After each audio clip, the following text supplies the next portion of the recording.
ką daryti, kad toks elgesys nesikartotų.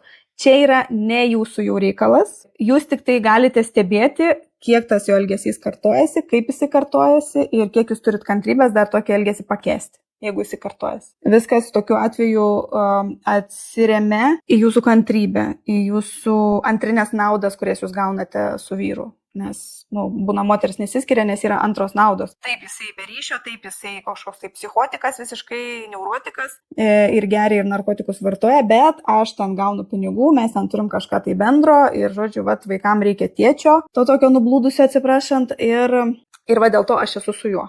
Tai irgi labai didelis, manau, turi būti atliekamas darbas ir pačios moters, žiūrint, kaip jisai elgesi. Ir aš manau, kad galima jam iškomunikuoti, tada pasakyti, kad jeigu šitas elgesys kartosis, ar tai čia duosit 1 kartą, ar dar duosit 10 kartų, skaičiuosit, kiek tai įvyks ir po to, kas bus, ką jūs darysit po to.